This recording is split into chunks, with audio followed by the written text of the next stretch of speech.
Bien, mis hermanos, estamos aquí en un capítulo más de esta serie, La Triple Columna de la Iglesia. En el anterior capítulo, pues estábamos viendo eh, lo que era ya la tercera columna, la columna de la caridad, del bien, de la moral, de los mandamientos de Dios, que decíamos se resumen en amor a Dios, amor al prójimo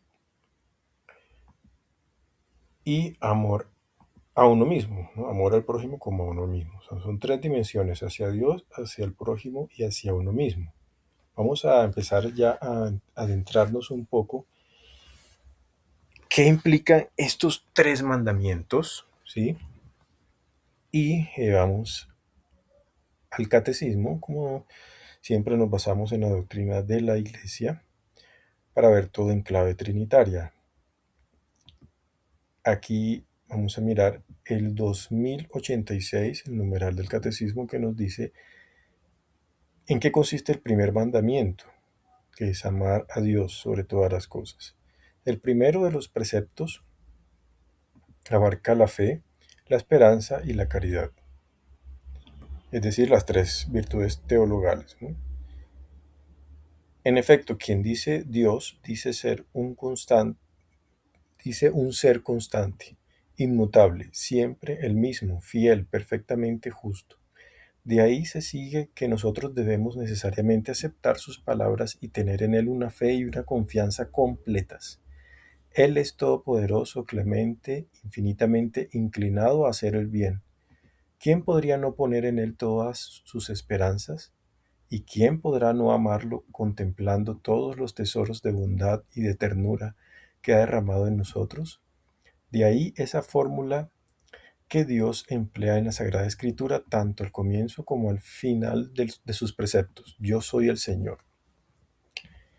Entonces, aquí nos va a explicar el catecismo qué es la fe. En el 2087 dice: nuestra vida moral tiene su fuente en la fe en Dios que nos revela su amor. San Pablo habla de la obediencia de la fe como de la primera obligación. Por eso la fe es la primera columna, ¿no? Entonces es la fuente. Vemos que hay un orden lógico, ¿no?, en estas tres columnas. Sigue diciendo el catecismo: hace ver en el desconocimiento de Dios el principio y la explicación de todas las desviaciones morales. Nuestro deber para con Dios es creer en Él y dar testimonio de Él. 2088 dice: el primer mandamiento nos pide que alimentemos y guardemos con prudencia y vigilancia nuestra fe y que rechacemos todo lo que se opone a ella.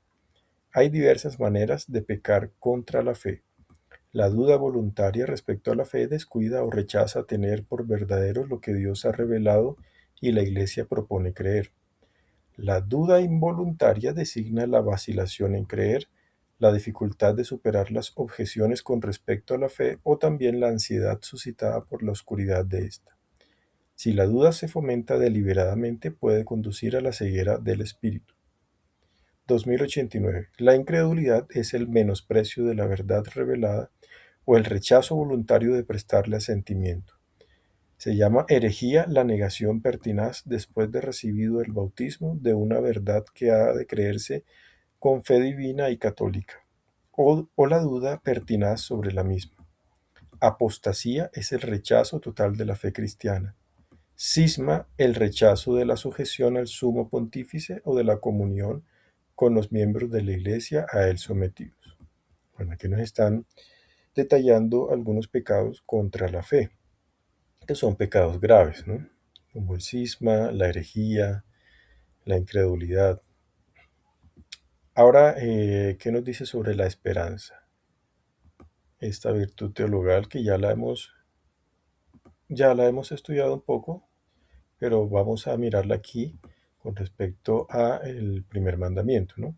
2090, el numeral del catecismo, nos dice de la esperanza. Cuando Dios se revela y llama al hombre, éste no puede responder plenamente al amor divino por sus propias fuerzas. Debe esperar que Dios le dé la capacidad de devolverle el amor y de obrar conforme a los mandamientos de la caridad. La esperanza es aguardar confiadamente la bendición divina y la bienaventurada visión de Dios. Es también el temor de ofender el amor de Dios y de provocar su castigo. 2091. El primer mandamiento se refiere también a los pecados contra la esperanza, que son la desesperación y la presunción.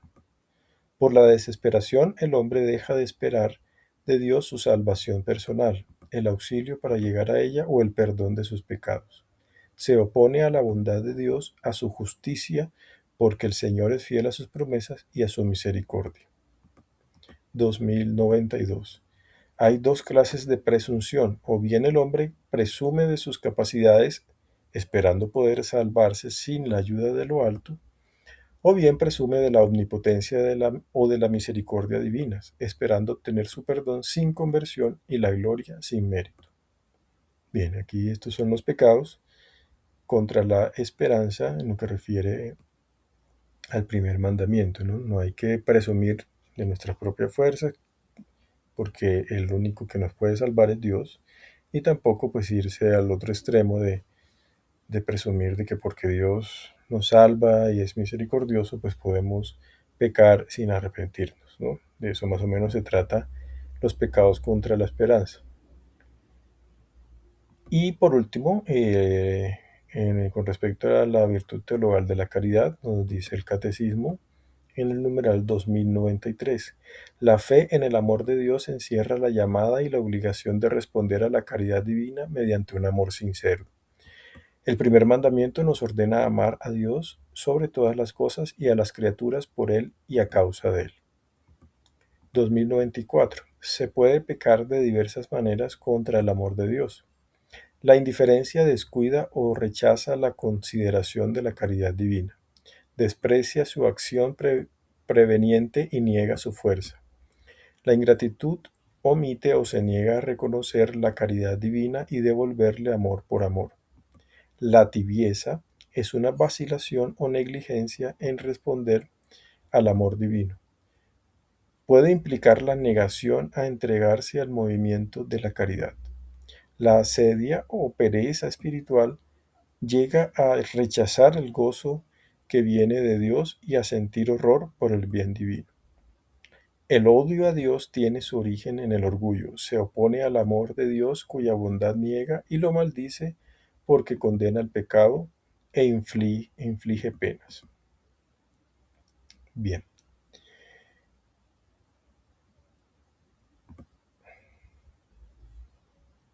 miremos entonces ahora, si recordamos en los primeros capítulos, cuando estábamos sentando las bases de todo este estudio, habíamos hablado de que los tres arcángeles también de alguna manera representaban la Trinidad a través de lo que se llama las apropiaciones de Dios, ¿no? Entonces, San Miguel lo relacionamos con la potencia, la justicia de Dios, San Gabriel con la sabiduría y la verdad, y San Rafael lo relacionamos con el amor y la misericordia. ¿Ok? Aquí vamos a recordar esa frase que dijimos en su momento, que a San Rafael se le llama también protector de la limosna, del ayuno y de la oración. Y estos tres elementos también van a formar como una imagen trinitaria, ¿sí? Y son tres elementos que em, nos ayudan en nuestra vida de caridad, ¿sí? La oración, porque es un acto de amor hacia Dios, ¿sí? Se dirige hacia Dios. La limosna, ¿a quién se dirige? Al prójimo. Y el ayuno, que es una privación para que nosotros mismos eh, crezcamos en las virtudes, ¿no? En el dominio propio sobre todo, ¿sí? Entonces son tres acciones que están que nos ayudan a ejercer ese triple amor, amor a Dios, al prójimo y a uno mismo. Vamos a explicar uno por uno. La oración, con el catecismo, que nos aclara muy bien este tema en el 2098. Nos dice, los actos de fe, esperanza y caridad que ordena el primer mandamiento se realizan en la oración. La elevación del espíritu hacia Dios es una expresión de nuestra adoración a Dios. Oración de alabanza y de acción de gracias, de intercesión y de súplica. La oración es una condición indispensable para poder obedecer, para poder obedecer los mandamientos de Dios. ¿Sí? Es indispensable la oración, por eso está aquí de primero, ¿no? Eso es lo primero que hay que hacer, orar, porque lo principal es el amor a Dios. Es preciso orar siempre sin desfallecer. Cita de Lucas 18:1. Numeral 2558 del Catecismo nos dice lo siguiente. Este es el misterio de la fe. La Iglesia lo profesa en el símbolo de los apóstoles, primera parte, y lo celebra en la liturgia sacramental, segunda parte, para que la vida de los fieles se conforme con Cristo en el Espíritu Santo para gloria de Dios Padre, tercera parte. Por tanto, este misterio exige que los fieles crean en Él, lo celebren y vivan de Él en una relación viviente y personal con Dios vivo y verdadero. Esta relación es la oración. ¿Sí? Entonces, fíjense que ya aquí nos relaciona claramente también esta tercera columna que nos dice que para que la vida de los fieles se conforme con Cristo en el Espíritu Santo, para gloria de Dios Padre. O sea, esta es la vida de fe que nosotros debemos llevar, ¿no? Que es lo que consiste esta tercera columna. Recuerden también las palabras yo soy el camino, que era la primera columna, yo soy la verdad, la segunda columna, ahora yo soy la vida. Toda esa fe recibida en los sacramentos, creída, estudiada en la revelación, ahora se tiene que hacer vida en nosotros. Seguimos acá con la profundización de la oración. Nos dice el catecismo, ¿qué es la oración? Para mí la oración es un impulso del corazón, una sencilla mirada lanzada hacia el cielo, un grito de reconocimiento y de amor, tanto desde dentro de la prueba como en la alegría. Esta es una bella definición de Santa Teresa del Niño Jesús sobre la oración. Ella, doctora de la Iglesia, nos enseñó grandemente lo que es el amor a Dios. Y no se puede amar a Dios, pues si no se tiene una relación con Él, ¿no? Esa relación se da a través de la oración principalmente. Ahora de esta triada oración, limosna y ayuno, nos dice lo siguiente en el numeral 1434 del Catecismo. La penitencia interior del cristiano puede tener expresiones muy variadas. La Escritura y los santos, la Escritura y los padres insisten sobre todo en tres formas: el ayuno, la oración, la limosna, que expresan la conversión con relación a sí mismo, con relación a Dios y con relación a los demás. Como veníamos diciendo, ¿no? Las tres dimensiones. En el 2769 nos dice lo siguiente: en el bautismo y la confirmación, la entrega o traditio de la oración del Señor significa el nuevo nacimiento a la vida divina. Como la oración cristiana es hablar con Dios, con la misma palabra de Dios, los que son engendrados de nuevo por la palabra del Dios vivo aprenden a invocar a su Padre con la única palabra que Él escucha siempre. Y pueden hacerlo de ahora en adelante porque el sello de la unción del Espíritu Santo ha sido grabado indeleble en sus corazones, sus oídos, sus labios, en todo su ser filial. Por eso la mayor parte de los comentarios patrísticos del Padre Nuestro están dirigidos a los catecúmenos y a los neófitos. Cuando la Iglesia reza la oración del Señor, es siempre el pueblo de los neófitos el que ora y obtiene misericordia. Entonces aquí ya nos empezamos a introducir en lo que es la oración que Jesús nos enseñó, la oración por excelencia, lo que recoge todo el Evangelio, el Padre Nuestro. Y vamos a ver, tal como vimos, varios conjuntos de 7 elementos, como lo fueron los 7 dolores de la Virgen, los 7 sacramentos, los 7 dones del Espíritu Santo, las 7 bienaventuranzas, o 8, bueno, ahí hablábamos de, según cómo la clasificaba Santo Tomás de Aquino, 7 bienaventuranzas. Bueno, esos conjuntos de 7, 7, 7, tomábamos los 3 primeros y veíamos una clara imagen trinitaria. Aquí vamos a tomar las 7 peticiones del Padre Nuestro. Preciso, las 3 primeras nos van a hablar claramente o sea, hay una diferencia entre las 3 primeras y las 4 que siguen. Las 3 primeras van dirigidas directamente a glorificar a Dios. Vamos a ver con detalle estas peticiones, ¿no? En el catecismo se explican a partir del numeral 2803. Dice, después de habernos puesto en presencia de Dios nuestro Padre para adorarle, amarle y bendecirle, el Espíritu Filial hace surgir de nuestros corazones 7 peticiones, 7 bendiciones. Las 3 primeras, más teologales, nos atraen hacia la gloria del Padre. Las 4 últimas, como caminos hacia Él, ofrecen nuestra miseria a su gracia, abismo que llama al abismo. Cita de Salmo 42:8. En el numeral 2804 nos dice que el primer grupo de peticiones nos lleva hacia Él, para Él. Tu nombre, tu reino, tu voluntad. Lo propio del amor es pensar primeramente en aquel que amamos. En cada una de estas 3 peticiones nosotros no nos nombramos, sino que lo que nos mueve es el deseo ardiente, el ansia del Hijo amado por la gloria de su Padre. ¿Sí? Cuando decimos, santificado sea, ¿sí? Padre nuestro que estás en el cielo, santificado sea tu nombre. Venga a nosotros tu reino, hágase tu voluntad. Entonces, estas 3 súplicas, dice el catecismo, es decir, santificado sea, venga, hágase, ya han sido escuchadas en el sacrificio de Cristo Salvador, pero ahora están orientadas en la esperanza hacia su cumplimiento final, mientras Dios no sea todavía todo en todos.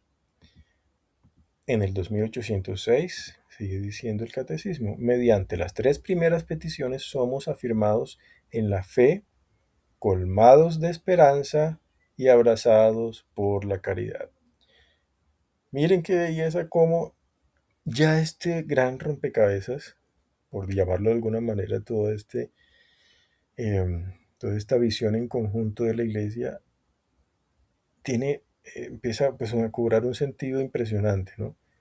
Porque recuerden que cuando hablamos de las 3 virtudes teologales, que también se relacionan en las 3 grandes columnas, ¿no? Fe con el Padre, esperanza el Hijo, caridad, que es el Espíritu Santo, veíamos también que de alguna manera se reflejaban en las subcolumnas de la primera columna, que eran los 3 sacramentos de iniciación cristiana. Entonces, fe, el bautismo, esperanza, la Eucaristía, caridad, que es la confirmación, que es recibir el mismo Espíritu Santo, ¿sí? Entonces, ahora se vuelven a presentar, pero en las 3 primeras peticiones del Padre Nuestro, ¿sí? Repito, fíjense cómo lo explica aquí el catecismo. Mediante las 3 primeras peticiones somos afirmados en la fe, ¿sí? Porque decir Padre nuestro que estás en el cielo, ya estamos creyendo en Él, ¿ok? Colmados de esperanza, venga a nosotros tu reino. Entonces estamos esperando el reino de Dios. Y abrazados por la caridad, hágase tu voluntad así en la tierra como en el cielo. Cuando nosotros empezamos a actuar según la voluntad de Dios, a obrar, ¿sí? Entonces ya estamos obrando en caridad. ¿Por qué? Porque amor son obras, ¿sí? Como dice el dicho, obras son amores y no buenas razones. Bueno, entonces aquí, fíjense cómo se reflejan las 3 virtudes teologales en estas 3 peticiones del Padre Nuestro. Seguimos con el catecismo. 2813 nos dice, en el agua del bautismo hemos sido lavados, santificados, justificados en el nombre del Señor Jesucristo y en el Espíritu de nuestro Dios. A lo largo de nuestra vida, nuestro Padre nos llama a la santidad. Si se acuerdan cuando relacionábamos bautismo con el Padre, porque nos hace hijos del Padre, ¿sí? Aquí precisamente vuelve a nombrar el bautismo, ¿sí? Y lo relaciona con el Padre, porque dice, a lo largo de nuestra vida, nuestro Padre nos llama a la santidad. Y como nos viene de Él, sigue diciendo el catecismo, que estemos en Cristo Jesús, al cual hizo Dios para nosotros santificación. Es cuestión de su gloria y de nuestra vida el que su nombre sea santificado en nosotros y por nosotros. Tal es la exigencia de nuestra primera petición. ¿Quién podría santificar a Dios, puesto que Él santifica? Inspirándonos nosotros en estas palabras, sed santos porque yo soy santo, pedimos que santificados por el bautismo, nuevamente aquí traen a colación el bautismo, santificados por el bautismo, perseveremos en lo que hemos comenzado a hacer. Entonces, ¿cómo santificamos el nombre de Dios? O sea, ¿cómo se cumple esa petición? Santificado sea tu nombre, si Él es el que nos santifica a nosotros. Pues precisamente comenzando con ser hijos de Dios Padre, ¿no? Lo somos a través del bautismo, sobre todo, ¿no? Entonces, santificados por el bautismo, perseveremos en lo que hemos comenzado a hacer. Y lo pedimos todos los días porque faltamos diariamente y debemos purificar nuestros pecados por una santificación incesante. Recurrimos, por tanto, a la oración para que esta santidad permanezca en nosotros. Listo, ahí está claramente la primera petición. Ahora vamos a ver cómo la segunda petición nos va a relacionar con el Hijo, ¿sí? Venga a nosotros tu reino. Vamos a continuar leyendo aquí en el numeral 2816 del Catecismo, que nos dice lo siguiente. En el Nuevo Testamento la palabra basileia se puede traducir por realeza, nombre abstracto, reino, nombre concreto, o reinado, de reinar, nombre de acción. El reino de Dios es para nosotros lo más importante. Se aproxima en el Verbo encarnado, fíjense bien. Se anuncia a través de todo el Evangelio, llega en la muerte y la resurrección de Cristo. El reino de Dios adviene en la última cena y por la Eucaristía está entre nosotros.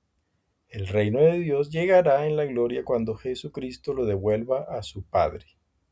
Incluso puede ser que el reino de Dios signifique Cristo en persona, al cual llamamos con nuestras voces todos los días y de quien queremos apresurar su advenimiento por nuestra espera. Como es nuestra resurrección, porque resucitamos en él, puede ser también el reino de Dios, porque en él reinaremos. Esto último es citando a San Cipriano de Cartago. Fíjense aquí claramente cómo todo, toda la segunda petición, todo lo que se refiere al reino de Dios está relacionado con la segunda persona de la Trinidad y lo explicamos en su momento cuando hablamos que la Eucaristía, que es precisamente el cuerpo y sangre de Cristo, pues era nuestra esperanza. Las bienaventuranzas también relacionadas con las enseñanzas propias de nuestro Señor Jesucristo. Y aquí vuelven a recalcar lo mismo, o sea, el reino de Dios es Cristo en persona, ¿sí? Porque Él, cuando venga, va a instaurar ese reino. Eso es lo que esperamos y por eso también es la esperanza, segunda columna. Siguiente numeral, 2817. Esta petición es el Maranatá, el grito del espíritu y de la esposa. Ven, Señor Jesús. Esta es una palabrita que encontramos por allá en el Apocalipsis, ¿no? Maránata, ven Señor Jesús. Y aquí el catecismo va a citar, si va a citar acá el Apocalipsis, dice, incluso aunque esta oración no nos hubiera mandado pedir el advenimiento del reino, habríamos tenido que expresar esta petición dirigiéndonos con premura a la meta de nuestras esperanzas. Las almas de los mártires bajo el altar invocan al Señor con grandes gritos. Y abre comillas, ahora sí, citando el Apocalipsis, dice, ¿hasta cuándo, dueño santo y veraz, vas a estar sin hacer justicia por nuestra sangre a los habitantes de la tierra? Apocalipsis 6:10. En efecto, los mártires deben alcanzar la justicia al fin de los tiempos.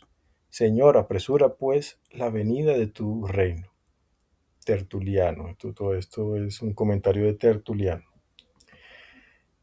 Numeral 2818. En la oración del Señor se trata principalmente de la venida final del reino de Dios por medio del retorno de Cristo. Pero este deseo no distrae a la Iglesia de su misión en este mundo, más bien la compromete, porque desde Pentecostés la venida del reino es obra del Espíritu del Señor a fin de santificar todas las cosas, llevando a plenitud su obra en el mundo. Bien. Y para finalizar, la tercera petición, hágase tu voluntad, así en la tierra como en el cielo. Aquí en el numeral 2822 nos dice el catecismo, la voluntad de nuestro Padre es que todos los hombres se salven y lleguen al conocimiento pleno de la verdad, citando a Primera de Timoteo 2, del 3 al 4. Él usa de paciencia, no queriendo que algunos perezcan. Su mandamiento, que resume todos los demás y que nos dice toda su voluntad, es, ojo, que nos amemos los unos a los otros como Él nos ha amado. Y con esto, pues hemos coronado, digamos, esta clara eh, alusión a la Santísima Trinidad, ¿sí? Leyendo en clave trinitaria, entonces esta tercera petición, que se haga su voluntad aquí en la tierra, ¿sí? Como se hace en el cielo. ¿Y cuál es su voluntad? ¿Sí? Toda su voluntad es que nos amemos, el amor de Dios, el amor del Padre y del Hijo, que es el Espíritu Santo. ¿Ok? Entonces, claramente aquí, fíjense, qué bello es de verdad descubrir todo, toda nuestra fe, todos los misterios de nuestra fe. Ahí está escondida la Trinidad, ¿no? O sea, es algo demasiado que nos debe asombrar, ¿sí? Que nos debe alegrar, que haya una huella de Dios en todo esto, o sea, que esto no es invento del hombre, ¿sí? Definitivamente, que esta oración que no pudo ser compuesta por el hombre, porque fíjense que acá está escondida esa huella de la Trinidad en la oración del Padre Nuestro, en los sacramentos, en todo lo que hemos venido hablando, ¿sí? Entonces, bueno, con este tema pues hemos concluido.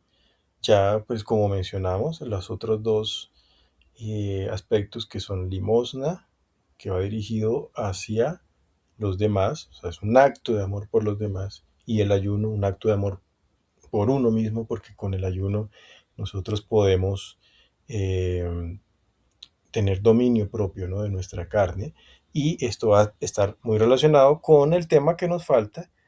Nosotros los laicos, o bueno, toda la iglesia, como reyes, ¿sí? Eh, sacerdotes, profetas, reyes, ¿sí? En esta tercera columna vamos a profundizar el tema de cómo somos nosotros reyes con nuestras obras, la configuración instrumental, ¿sí? Y cómo combatimos el tercer enemigo, que es la carne, ¿no? Ya hablamos del demonio, del mundo, y ahora la carne, ¿sí? Y todo, fíjense cómo empieza a cobrar sentido en viéndolo así de una manera integral, toda la iglesia, todas estas tres columnas de la iglesia y las subcolumnas, ¿sí? Porque esa tres peticiones vendrían siendo como una subcolumna de la oración, ¿no? Aquí como la imagen lo muestra. Ok, entonces, bien, con esto terminamos el capítulo de hoy, y pues nos faltaría ya un solo capítulo para terminar todo el estudio de la triple columna, para mirar la iglesia y toda la fe en clave trinitaria. Muchas gracias y bendiciones.